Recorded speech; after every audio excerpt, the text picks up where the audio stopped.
Hello दोस्तों, आप सभी का स्वागत है आपके अपने यूट्यूब चैनल सोम अकेडमी पर। दोस्तों, सामान्य हिंदी के प्रैक्टिस सेट के क्रम में हम लगातार आपके लिए प्रोवाइड कर रहे हैं प्रैक्टिस सेट, और आप लोगों को वो काफ़ी ज़्यादा पसंद भी आ रहे हैं। तो दोस्तों, उसी क्रम में हमारा ये 5वां प्रैक्टिस सेट है। जिन दोस्तों ने अभी तक हमारे पहले प्रैक्टिस सेट नहीं देखे हैं वो भी देख लें, और ये 5वां प्रैक्टिस सेट बनाया गया है खास आपके लिए। दोस्तों, जो आप मॉक टेस्ट सोल्व करना चाहते हैं तो आप हमारी ऑफिशियल वेबसाइट somacademy.org पर जाकर भी कर सकते हैं। वहाँ पर सभी सब्जेक्ट के जो है प्रैक्टिस सेट आपके लिए अवेलेबल हैं, मॉक टेस्ट आपके लिए अवेलेबल है। दोस्तों, क्वेश्चन 1 से शुरुआत करते हैं। तो यहाँ पर आपको एक गद्यांश दिया गया है, आप इसे ध्यान से पढ़ लीजिएगा, उसी पर आधारित क्वेश्चन आपका होगा। तो मैं इस गद्यांश को पढ़ रहा हूँ आपके लिए, आप इस गद्यांश को ध्यान से पढ़िएगा, इसी पर आधारित क्वेश्चन है। तो देखते हैं क्वेश्चन नंबर 1। देखिएगा क्वेश्चन नंबर 1, गद्यांश का शीर्षक बताइए। तो ये क्वेश्चन है आपके लिए, गद्यांश का शीर्षक आपको बताना है जो गद्यांश आपने पढ़ा हुआ है। उत्साह, बी जोश, सी घमंड और डी वीरता।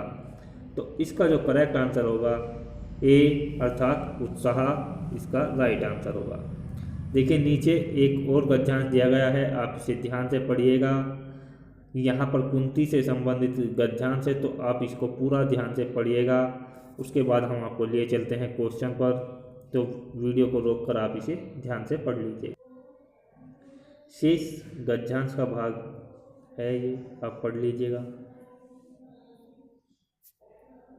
अब देखते हैं क्वेश्चन नंबर 2 आपको दिखाई दे रहा होगा। कुंती अपने नवजात सुकुमार शिशु को कहाँ छोड़कर आई थी? ऑप्शन ए तालाब, ऑप्शन बी नदी, सी समुद्र और डी कुआं। गद्यांश आधारित क्वेश्चन है, तो इसके लिए आपका राइट आंसर होगा बी अर्थात नदी। क्वेश्चन नंबर 3, मंजूषा को कौन लेकर जा रहा था?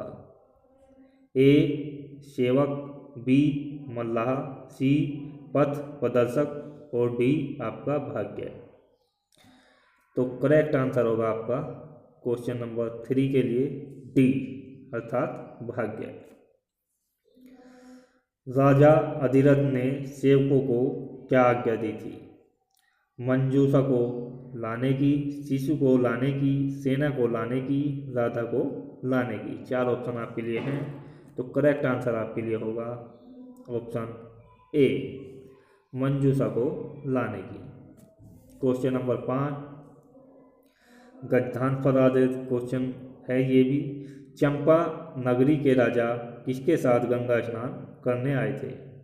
ऑप्शन ए राधा और सेवक, बी सेना और सेवक, सी राधा और सेना, डी सेना और शिशु। 5वें क्वेश्चन का राइट आंसर होगा आपका ऑप्शन ए राधा और सेवक। देखते हैं क्वेश्चन नंबर 6। क्वेश्चन नंबर 6 कहता है, जब कोई सरकारी पत्र, ज्ञापन या कार्यालय ज्ञापन एक साथ अनेक प्रेषितों को भेजा जाए तो उसे क्या कहते हैं? ऑप्शन ए आदेश, बी अनुस्मारक पत्र और सी अधिसूचना, डी परिपत्र। करेक्ट आंसर आपके लिए होगा ऑप्शन डी परिपत्र। दोस्तों, इसके बाद काफ़ी कम लोग कमेंट्स करते हैं कि आपने कितने क्वेश्चनों के सही आंसर किए हैं। तो दोस्तों, अपने आंसर भी ज़रूर बताइएगा कि आपने कितने क्वेश्चन सोल्व किए। क्वेश्चन नंबर 7, जब एक अधिकारी दूसरे अधिकारी को व्यक्तिगत नाम से पत्र लिखता है तो उसे क्या कहते हैं? शासकीय पत्र, अर्ध शासकीय पत्र, टिप्पणी, कार्यालय ज्ञापन। तो करेक्ट आंसर आपके लिए होगा ऑप्शन बी अर्ध शासकीय पत्र। नेक्स्ट देखते हैं, एक विद्यार्थी को अपने स्कूल के प्रधान आचार्य को अभिनिवेदन में क्या लिखना चाहिए? ऑप्शन ए आपका, बी भवदीय, सी आपका आज्ञाकारी शिष्य और डी आपका सेवक।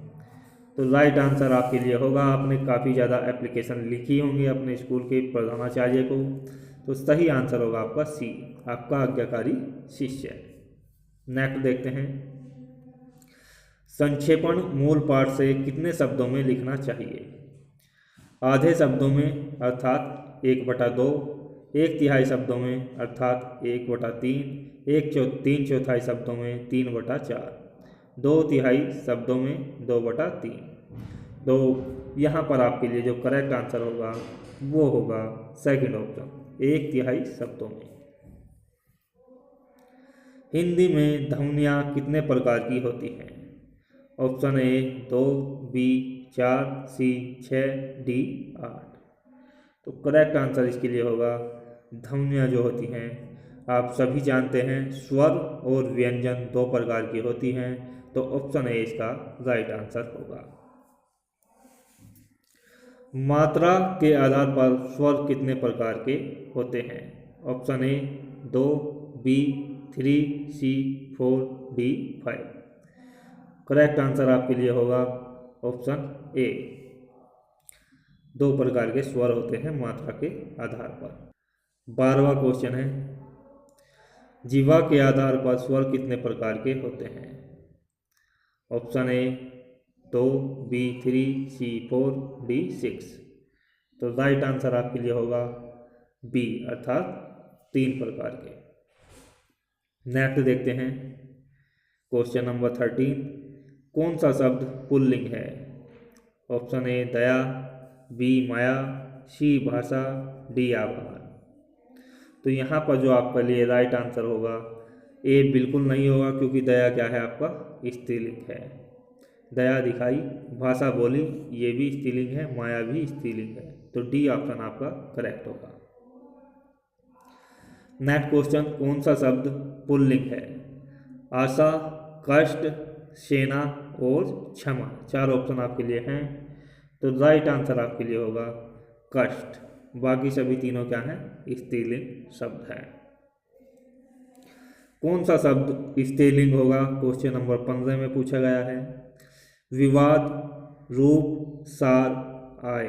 4 ऑप्शन आपके लिए हैं, तो करेक्ट आंसर आपके लिए जो होगा वो होगा ऑप्शन डी, आय स्त्रीलिंग शब्द होगा।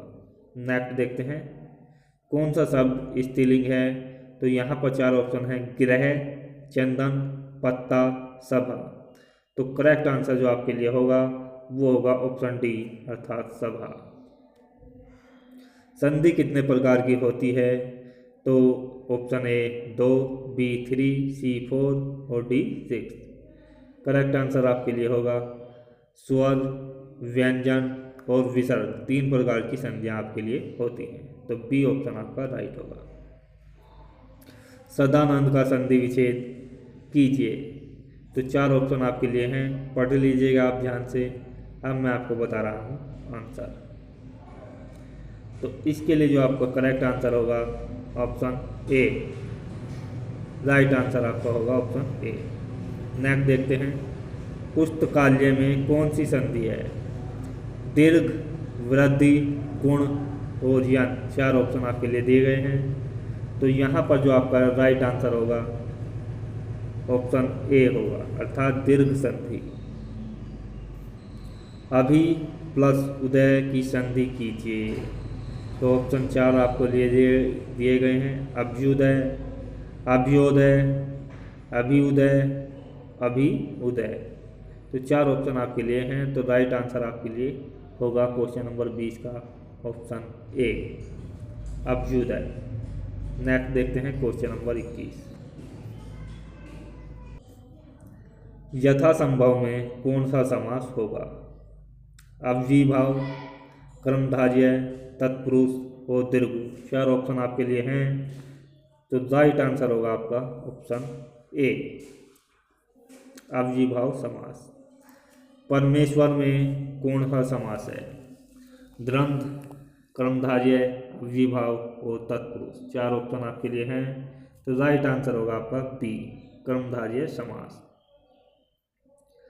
अध्यक्ष में कौन सा उपसर्ग होगा? अभी, अत, अध, अध। 4 ऑप्शन आपके लिए हैं, तो यहाँ पर जो करेक्ट आंसर होगा आपके लिए 23वें क्वेश्चन को देखिए, गलत प्रिंट हो चुका है। यहाँ पर अभी की जगह अधि होता तो आपका करेक्ट आंसर होगा, इसलिए ये क्वेश्चन जो है अभी गलत माना जा सकता है। क्योंकि गलत प्रिंट है। नेक्स्ट देखते हैं, संग्राम में उपसर्ग बताइए। ऑप्शन ए सम, ऑप्शन बी सम, स और सत, 4 ऑप्शन आपके लिए हैं। तो राइट आंसर जो आपके लिए होगा वो होगा बी अर्थात सम। सावधानी में कौन सा प्रत्यय है? नी, ई, धानी, आनी। तो राइट आंसर आपके लिए हम बता रहे हैं ऑप्शन सी ई। जिंदगी में कौन सा प्रत्यय होगा? गी, दगी, ई, जी। राइट आंसर के लिए हम आपको बता रहे हैं ऑप्शन ए अर्थात गी। नेक्स्ट देखते हैं, कौन सा शब्द तत्सम होगा? तो तत्सम शब्द प्रिय, मोर, पिया, चार ऑप्शन है आपके लिए। राइट आंसर होगा आपका ऑप्शन ए अर्थात प्रिय। नेक्स्ट क्वेश्चन है, तत्सम शब्द नहीं होगा? वचन, तिक, श्लाका, चार। तो राइट आंसर है आपके लिए ऑप्शन डी अर्थात चार क्या है? तद्भव शब्द है। नेक्स्ट देखते हैं, कौन सा शब्द विदेशज शब्द है? अर्थात रिक्शा, तेंदुआ, जूता, नाव। तो विदेशज जो आपके लिए शब्द होगा वो होगा रिक्शा। रिक्शा क्या है आपका? जापानी शब्द है। नेक्स्ट देखते हैं क्वेश्चन नंबर 30। देखिएगा क्वेश्चन नंबर 30, गाय कौन सी संज्ञा है? ऑप्शन ए व्यक्तिवाचक, ऑप्शन बी जातिवाचक, ऑप्शन सी भाववाचक और ऑप्शन डी द्रव्यवाचक। तो करेक्ट आंसर आपके लिए जो होगा गाय के लिए यह है ऑप्शन सेकंड अर्थात जातिवाचक। गाय एक जाति, एक समुदाय को प्रदर्शित करती है पशुओं के। कौन सी भाववाचक संज्ञा है? Option A Delhi, option C Mohan, option B लड़का और ऑप्शन डी बीमारी।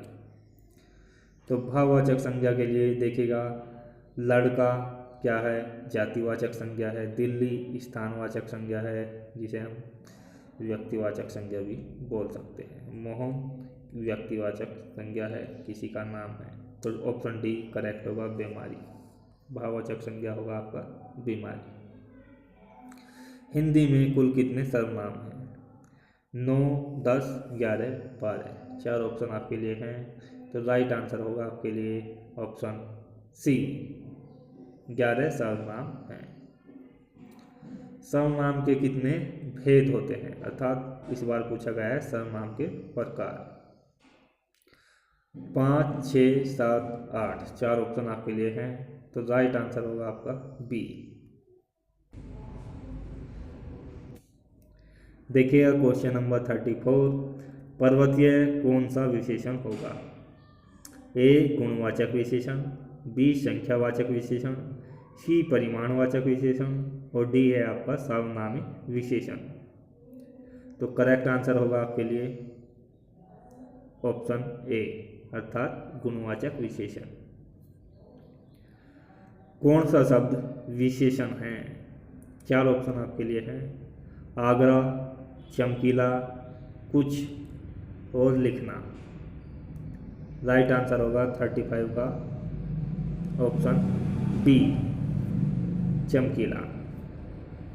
जो शब्द संज्ञा की विशेषता बताते हैं उन्हें क्या कहते हैं? सर्वनाम, विशेषण, क्रिया या क्रिया विशेषण। करेक्ट आंसर आपके लिए होगा क्वेश्चन नंबर 36 का ऑप्शन बी अर्थात दूसरा ऑप्शन विशेषण। राम सो रहा है, इस वाक्य में कौन सी क्रिया है? अकर्मक, सकर्मक, प्रेरणार्थक और द्विकर्मक। तो करेक्ट आंसर आपके लिए होगा क्वेश्चन नंबर 36 का ऑप्शन ए अर्थात अकर्मक। दोस्तों वीडियो को साथ साथ शेयर कर दीजिएगा और लाइक कर चैनल को भी सब्सक्राइब कर लें। वह एक सप्ताह बाद आया, इस वाक्य में कौन सा शब्द क्रिया विशेषण है? वह एक, बाद और आया। 4 ऑप्शन आपके लिए हैं। तो करेक्ट आंसर आपके लिए जो होगा राइट आंसर जो आपके लिए होगा 38 का वो होगा ऑप्शन नंबर सी बाद। सेनाएं युद्ध क्षेत्र से आगे बढ़ी। संबंधवाचक शब्द बताइए। सेनाएं, युद्ध क्षेत्र, आगे और ऑप्शन डी है बढ़ी। तो राइट आंसर आपके लिए होगा ऑप्शन नंबर थर्ड, अर्थात आगे। वह आया और मैं गया, इस वाक्य में समुच्चय बोधक शब्द आपको बताना है। तो चार ऑप्शन हैं। ऑप्शन ए वह, ऑप्शन बी आया, ऑप्शन सी है और ऑप्शन डी गया। करेक्ट आंसर होगा क्वेश्चन नंबर 40 के लिए ऑप्शन सी, अर्थात और। हाय अब मैं क्या करूं, इस वाक्य में विस्मय बोधक बताइए। ऑप्शन ए हाय, ऑप्शन बी अब, ऑप्शन सी मैं और ऑप्शन डी है क्या। तो क्वेश्चन नंबर 41 है। राइट आंसर आपके लिए होगा ऑप्शन ए, अर्थात हाय। 42 देखते हैं। कौन सा शब्द अनीक का पर्यायवाची है। Option A Arjun, option B सेना, ऑप्शन सी अग्नि, ऑप्शन डी घोड़ा। तो राइट आंसर है आपके लिए ऑप्शन बी, अर्थात सेना। कपड़ा का पर्याय बताइए। Question number 43। चलन, वसन, गगन, जंगल। राइट आंसर आपके लिए होगा ऑप्शन बी, अर्थात वसन। आकाश का विलोम बताइए। पाताल, धरती, अनर्थ, अनग। चार ऑप्शन हैं। राइट आंसर आपके लिए होगा ऑप्शन बी, अर्थात पाताल। 45 ये है आपका पृथ्वी का विलोम बताइए। ऑप्शन ए आकाश, बी पाताल, सी गोचर और डी लौकिक। राइट आंसर आपके लिए होगा विलोम शब्द बताना है पृथ्वी का, ऑप्शन ए आकाश।